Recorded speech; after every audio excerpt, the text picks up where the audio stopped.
Okay, well, I think we'll start. Thank you very much for coming. I'm Helen Margetts. I'm a professor in the Oxford Internet Institute.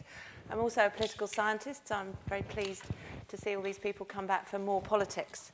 Let's see if we can rescue the potential of social media for politics from the bit of a battering it took in the last session. In this session, we're going to focus in on parties' campaigns and political representation, some of the kind of institutions of democratic politics, and think about what the internet what social media have done for them. I mean, quite a lot of claims have been made about the potential for social media to kind of reconfigure the logic of political organisation. If you think about campaigning, there have been arguments that it changes the whole cost model of campaigning, the nature of fundraising, in terms of the size of donations and the numbers of donations.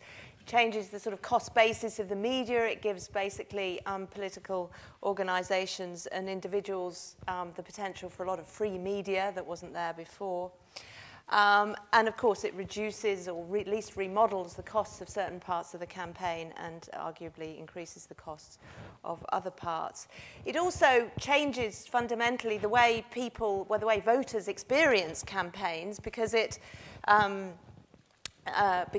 changes the nature of the information costs of finding out about parties and individuals and how they're going to make their decision.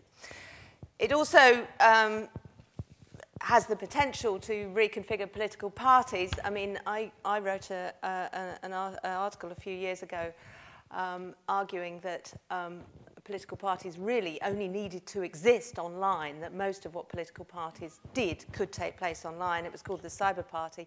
I just Googled it, actually, and was quite excited to see it had over 3.5 million mentions, and I thought, gosh, that really took off, but actually it was mostly stories about a lot of people having a very nice time on the internet. So it was a different sort of cyber party. I mean, that article made me extremely unpopular with many traditional political scientists who've spent their academic lives writing about traditional political parties. But I would still make the claim that basically there is a massive potential for political parties to change, that it does massively lower the entry cost for political parties, and has the potential to change the relationship between political parties and supporters, and really to do away with the idea of membership, which is in complete decline anyway. And finally, the nature of representation, of course. It's that many claims have been made for how social media can remodel the relationship between citizens and their representatives. And also raises questions, some of which came up in the last session, as to what local representation actually means when so much of it can be or possibly is mediated centrally. Anyway, we've got three really great speakers for this session, all three well-known, if not as notorious, political commentators, infamous political commentators and campaigners. And I'll go in the order of which they're going to speak, starting with Andrew Rasiej, who's described in his biography as a social entrepreneur and a futurist, which is a very good thing to be described as. He's the founder of the Personal Democracy Forum and the co-founder of Tech President, both of which have received major awards recently. And he was also chair of Howard Dean's Technology Advisory Council. Matthew McGregor is the head of the London office of Blue State Digital, famous for developing the tools used and for managing much of Obama's online campaign. Matthew wasn't here, but as I said to him, was criticised in the last session for being highly centralised, or at least not criticised exactly, but characterised, shall we say. Matthew also worked on Ken Livingstone's 2008 campaign and John Cruddas' deputy leadership campaign. And our last speaker will be Iain Dale, who's now perhaps most famous for the blog Iain Dale's Diary, but famous for quite a lot of other things as well, really. Founder of Politico's, good old-fashioned bookshop, and anchor for the UK's first internet TV channel. Each of the speakers are going to speak for around about 8 minutes, and then we'll open the floor to questions. So I'll hand over to Andrew. So let me first say that I believe, unfortunately, that politicians don't know the difference between a server and a waiter. And although my biography mentions the fact that I was chairman of Howard Dean's Technology Advisory Council, I can assure you, having been part of that campaign, that the Howard Dean being named the godfather of internet and politics was a complete accident, and that Howard Dean to this day still doesn't quite get it. But let me tell you a little bit of a story regarding that, because you have to kind of put yourself back in 2003. The United States was embroiled in a major debate over the merits of the war. Democrats were hungry for an opposition voice to George Bush. And of all the candidates running for president, there was this one unheard of governor from Vermont by the name of Howard Dean, who was willing to walk around the country, meeting people in their living rooms, in their offices, and in their editorial boards, and say George Bush was wrong. And nobody was really paying attention to the internet at that particular point. Howard, for example, would walk into the Peoria, Illinois Gazette editorial offices, announce that that George Bush was wrong. And the Peoria, Illinois Gazette would publish an article the next day. Unheard of governor from Vermont says George Bush is wrong. And soon people were Googling Howard Dean, arriving at the Howard Dean for America website, run by 22, 23-year-olds up in Burlington, Vermont, with no adult supervision, and getting messages from these readers of blogs saying, hey, I think your boss is cool. Can I help? Do you mind if I build my own Peoria, Illinois for Howard Dean website? And since there were no adults there, the kid said, go right ahead. And before you knew it, there was Peoria, Illinois for Howard Dean, punk rockers for Howard Dean, Harley-Davidson owners for Howard Dean, lesbians for Howard Dean, every shape of organization around the country that wanted to support him, and in fact created an online community long before we had social media as we know it today. We didn't have YouTube, we didn't have Facebook, we didn't have Twitter. We only had really blogs and commentary in a very rudimentary way, and money started pouring into the campaign. Howard, unbeknownst to him, it was unbeknownst to him that this was happening, came to New York for a series of events and got a phone call from a young man who said, could you please come and visit my friends and talk to us about your campaign? And of course, Howard said, I'm sorry, we're already booked. We don't have any time. The young man protested and said, I have 300 people signed up to meet you. 300 people. This is for a candidate that's used to seeing maybe 5 or 6 people in a room. He immediately changes his schedule, arrives at the Essex Lounge in Lower Manhattan, where 300 people had been organized using a tool called Meetup. And there was a New York Times reporter there who proceeded to write a story the next day in a cover of the New York Times saying 300 people organized on the internet to meet Howard Dean, and voila, the first presidential internet candidate was born. And Howard struggled throughout the entire campaign to sort of get on top of this energy that was bubbling online. He raised $22 million, and the best proof that he didn't understand anything about it is that he spent the $22 million on television advertising and didn't really invest in any internet tools. And the political arena pronounced the internet not valuable, since obviously he didn't win. And we didn't actually see the internet's impact further beyond the 2004 campaign until the 2006 campaign, when it was true that there still had not been a candidate elected by the internet, but there was a candidate that was unelected by the internet, and that was George Allen, who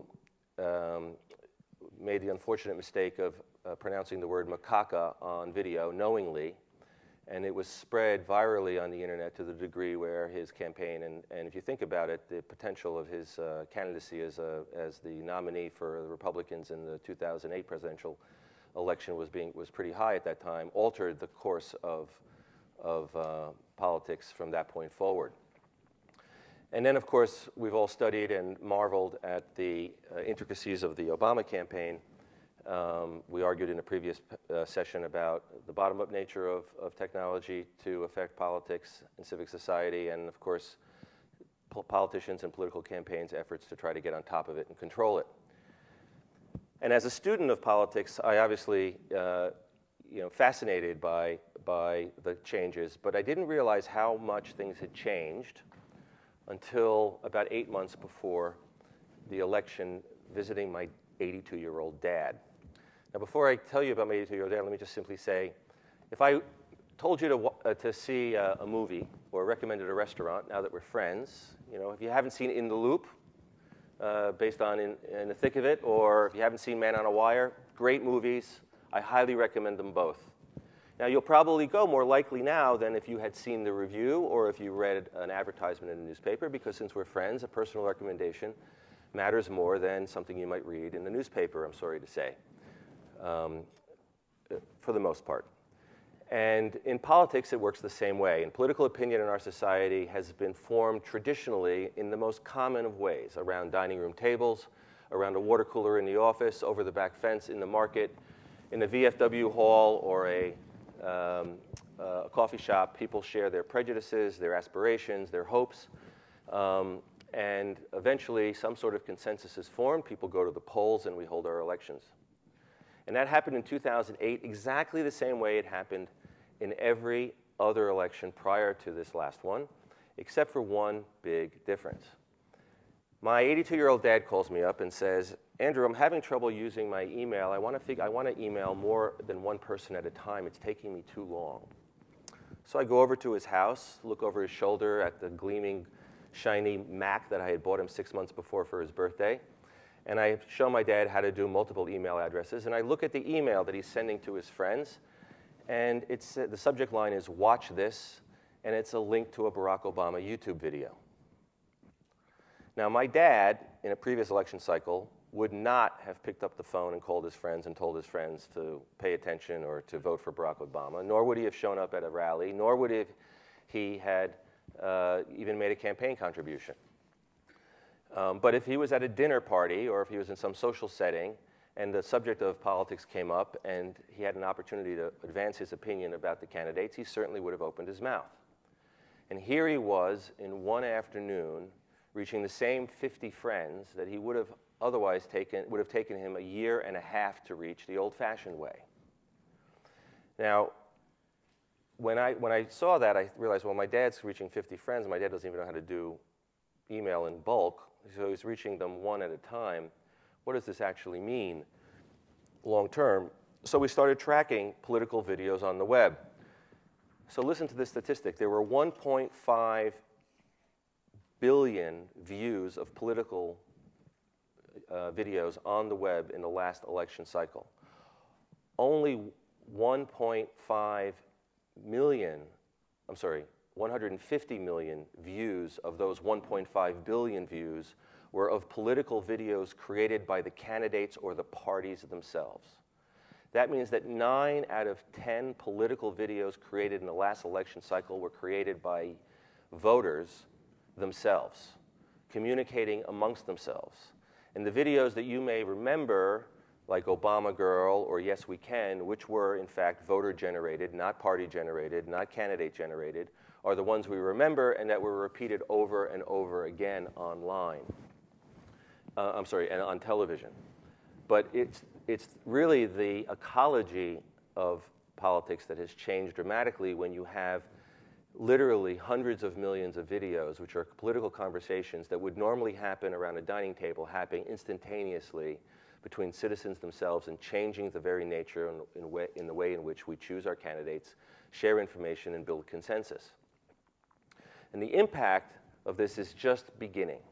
We still don't quite understand what it all means. In fact, the Obama administration, to a large degree, has failed dramatically to embrace the same tools that they used during the campaign and put on the armor of all presidents before and are going back to press conferences and televised interviews, which forced the president to be sound-bitten and having his words shrunk to fit our economy of scarcity, as opposed to recognizing the potential of his words to live in an economy of abundance.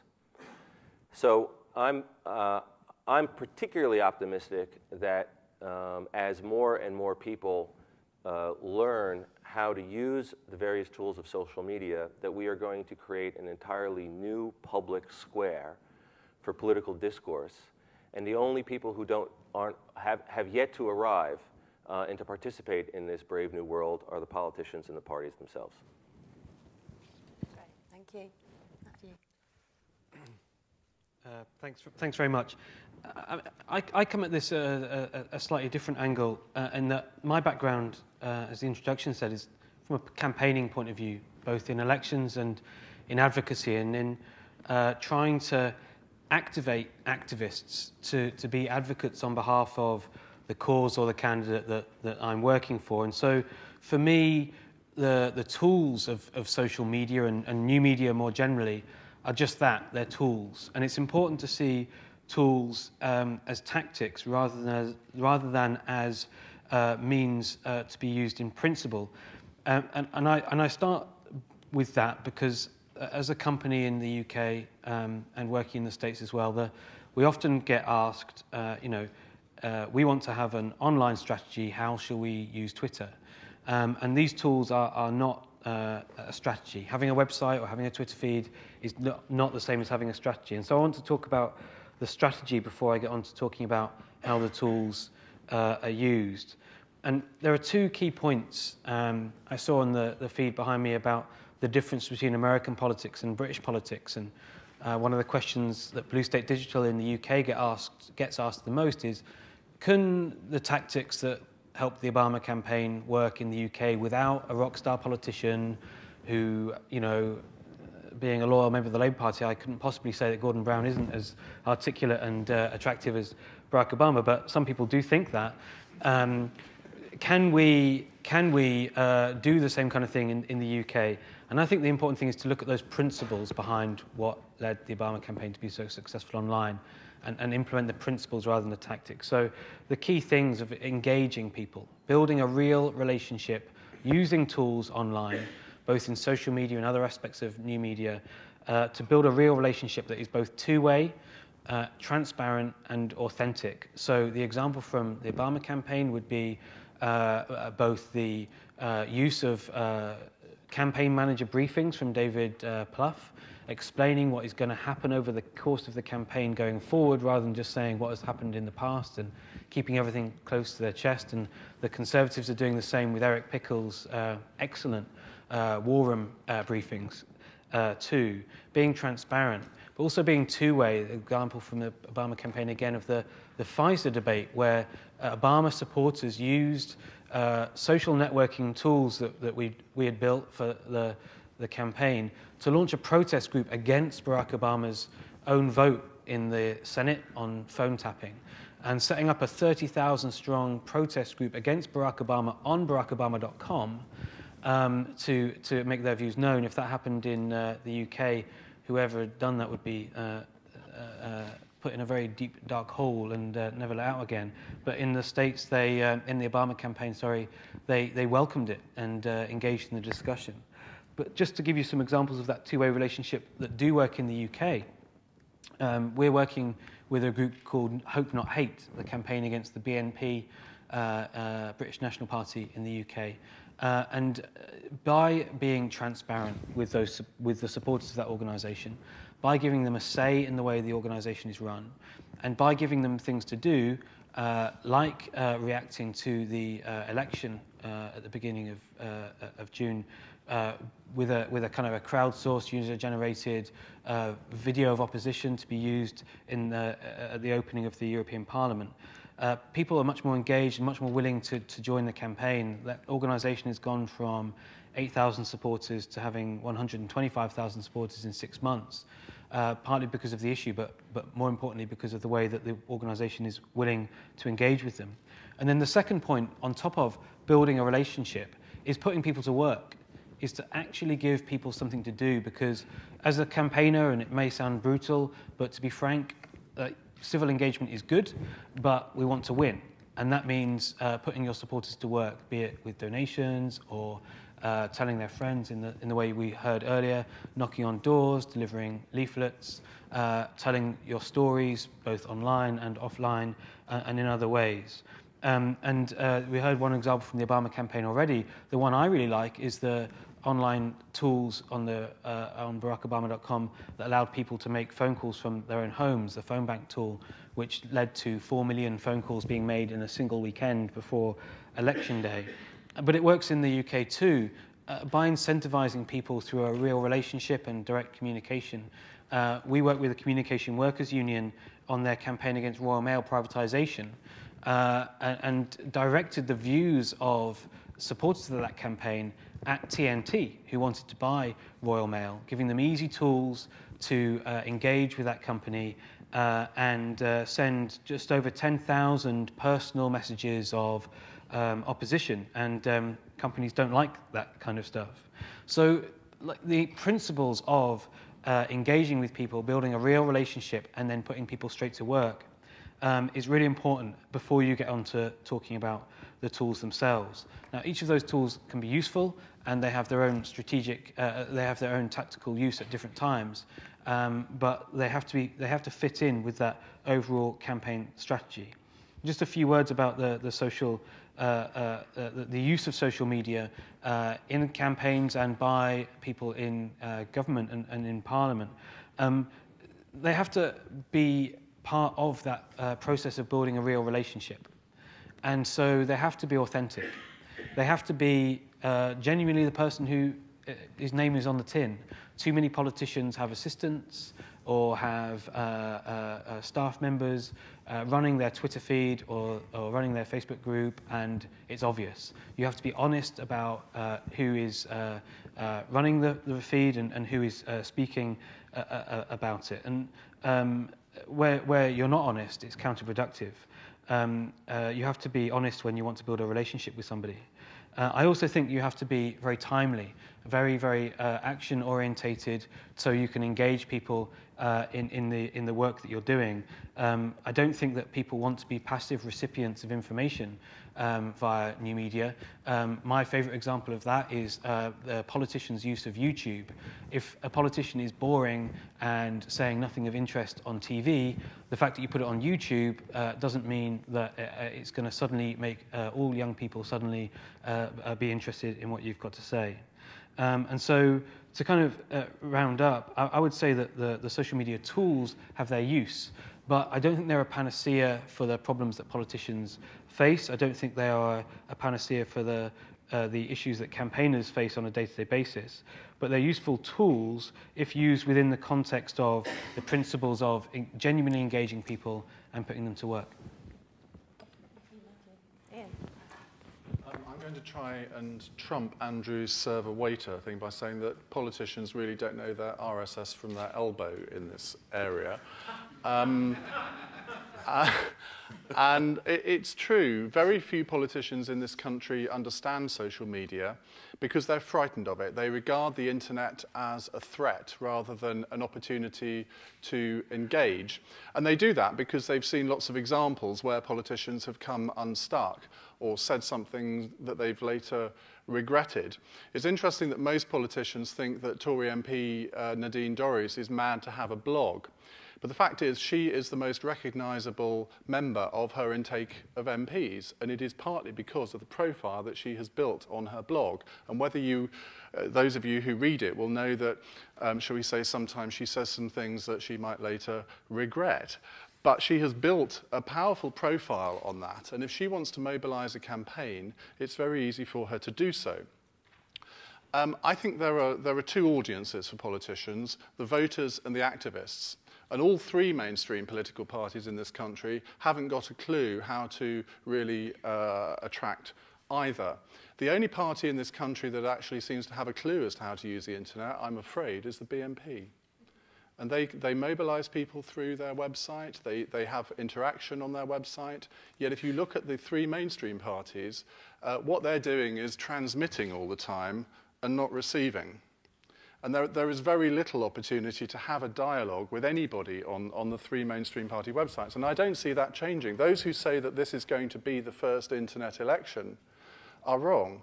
There may be days that are dominated by news that's created on the internet because a candidate somehow has been filmed and it's been put on YouTube. I mean, Derek Draper, in one of the few things that I agree with him on, said that he thought 5 days of the next election campaign would be dominated by stories created on the internet. Well, that may be true, but they're likely to be stories that are negative stories. And of course, what politicians always want are the positive stories. And what they fail to understand is that they can use the internet to bypass the mainstream media.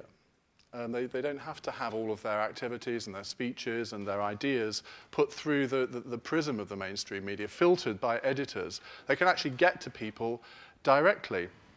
The Conservative Party at the moment has got a very interesting process of open primaries. It's actually been going on for several years, but no one's noticed.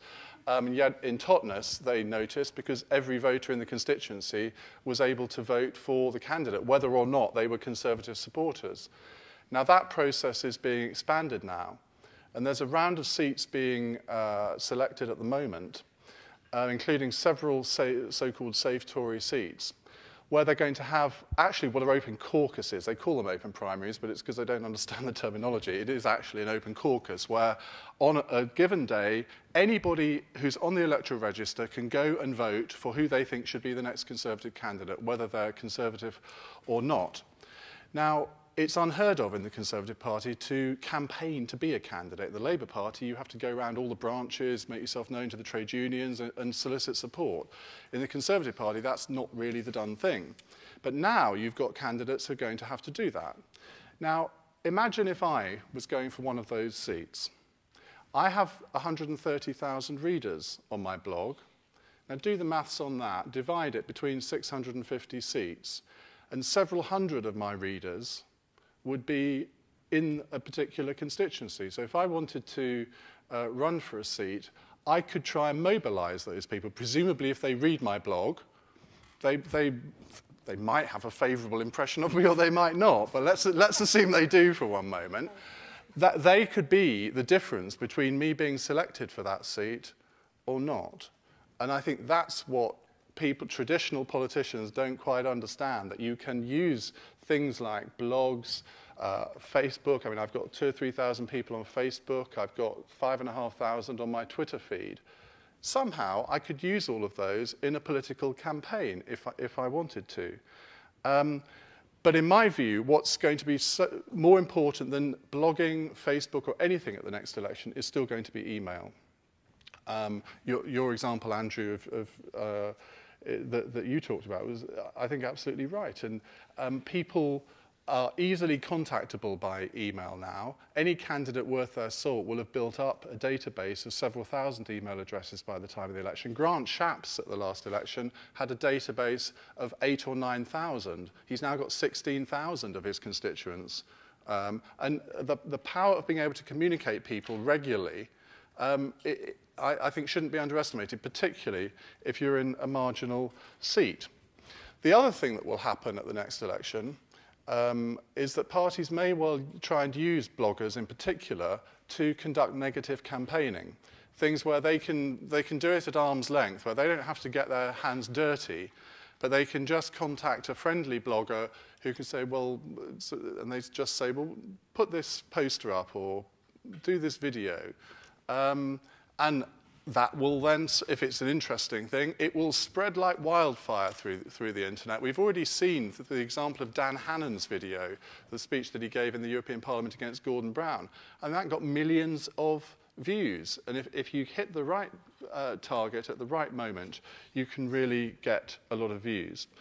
But I think there are going to be very great dangers for any candidate at the next election. But after the election, and I'll finish on this point, I think the internet is going to be used by whichever party wins to increase transparency. The Conservatives are committed to putting every item of government expenditure over £25,000 on the internet. Some local councils are now committed to putting every item of expenditure over £1,000 on the internet. That is going to have an enormous impact because people really will have to justify every single pound that they spent. I heard the other day the NHS had bought a £25,000 yacht. Why? I do not know. And it's apparently moored in a marina in Hull.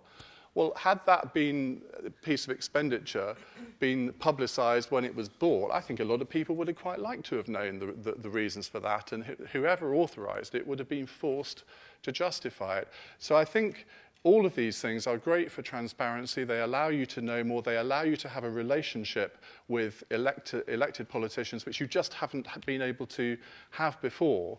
But I don't think politicians in this country have scratched the surface of the possibilities that undoubtedly exist.